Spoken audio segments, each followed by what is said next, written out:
Assalamualaikum warahmatullahi wabarakatuh. Selamat sore. Alhamdulillah rabbil alamin wa bihi nasta'in wa ala umuri dunya waddin. Assalatu wassalamu ala asrafil anbiya'i wal mursalin wa ala alihi wa ashabihi la nabiyya wa la rasulahu ma'adah. Amma ba'd.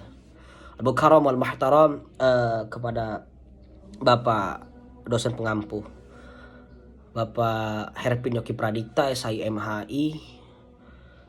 Baiklah, di sini saya izin memperkenalkan diri. Nama saya Muhammad Fazri Maulana, NPM 2021 020 201. Saya dari Prodi Hukum Tata Negara, kelas ATNC semester 4. Jadi saya di sini akan membacakan PPT yang telah diberikan kepada Bapak Herpin kepada kami sebagai bahan tugas kami di pertemuan ke-10. Bismillahirrahmanirrahim. Prinsip-prinsip maqasid syariah. Bismillahirrahmanirrahim. Prinsip-prinsip maqasid syariah. Maqasid asyariah secara bahasa, maqasid asyariah terdiri dari dua kata, yaitu maqasid yang artinya kesengajaan atau tujuan yang syariat, artinya jalan menuju sumber air, pula dikatakan sebagai jalan ke arah sumber pokok kehidupan. Adapun tujuan maqasid adalah untuk kemaslahatan umat. Kemaslahatan dapat direalisasikan dengan baik jika 5 pokok dapat tersebut, yaitu dipelihara. Pertama ad-din adalah agama. Kemudian al-jism adalah jiwa. Kemudian keturunan adalah nasab ya. Kemudian adalah aklun itu adalah akal. Dan kemudian kelima adalah harta atau malun. Harta itu adalah malun ya. Kemudian tujuan syar'i dalam mensyariatkan ketentuan hukum kepada orang-orang mukallaf adalah dalam upaya mewujudkan kebaikan-kebaikan bagi kehidupan mereka, baik melalui ketentuan-ketentuan daruri, haji, dan tahsini. Syatibi berpandangan bahwa tujuan ulama syariah adalah untuk menjaga memperjuangkan 3 kategori hukum. Tujuannya dari ketiga kategori adalah memastikan bahwa kemaslahatan kaum muslimin baik dunia maupun akhirat terwujud dengan cara terbaik Tuhan berbuat demi kebaikan hambanya. Kemaslahatan yang ingin diselesaikan adalah sebagai berikut, memiliki syarat sebagai berikut. Yang pertama adalah masalah itu harus real, berdasarkan prediksi kuat dan bukan khayalan. Dan 2, maslahat yang ingin diwujudkan harus benar-benar dapat diterima akal. Dan kemudian 3, harus sesuai dengan tujuan syariat secara umum dan tidak bertentangan dengan prinsip umat syariat Islam. Dan keempat, mendukung realisasi masyarakat daruriyat atau menghilangkan kesulitan yang berat dalam beragama. Adapun manfaat mempelajari maqasid syariah ialah sebagai berikut: mengungkapkan tujuan, alasan, hikmah tasyri' baik yang umum maupun khusus. Dan 2, menegaskan karakteristik Islam yang sesuai dengan tiap zaman. Yang ketiga, membantu ulama berijtihad dalam bingkai tujuan syariat Islam. Keempat, mempersempit perselisihan dan tasawuf di antara pengikut mazhab fikih.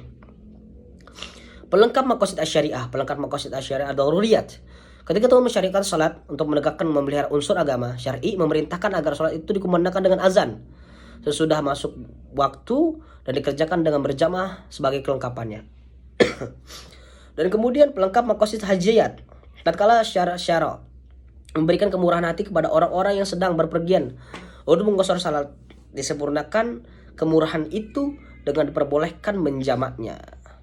Pelengkap maqasid syariah. Syar'i mewajibkan bersuci untuk menegakkan urusan tahsini.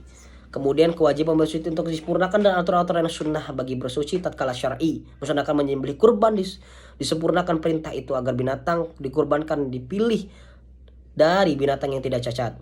Dan kemudian sebagaimana dijelaskan dalam berulang kali bahwa tujuan perundang-undangan ialah mewujudkan kemaslahatan dan kemudaratan bagi manusia.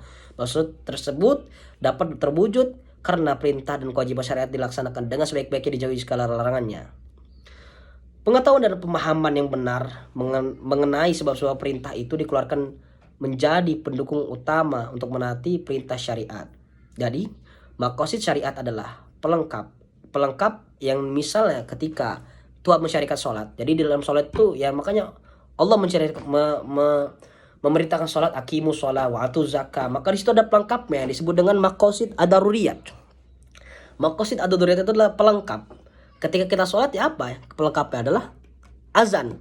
Azan itu sebagai memanggil, adzana yu'dzinu, artinya memanggil. Dipanggil kita sama Allah untuk kita bersembahyang secara berjamaah. Pelengkapnya ketika kita sholat berjamaah, maka pahalanya Allah berikan adalah 27 kali lipat dengan orang yang melaksanakan sholat di rumah. Itu adalah maqasid ad-daruriyat, pelengkap maqasid asyariah. Pelengkap maqasid hajiyat adalah ketika Allah memerintahkan kita sholat, maka ketika kita berpergian, maka di situ ada nilai plusnya bagi kita.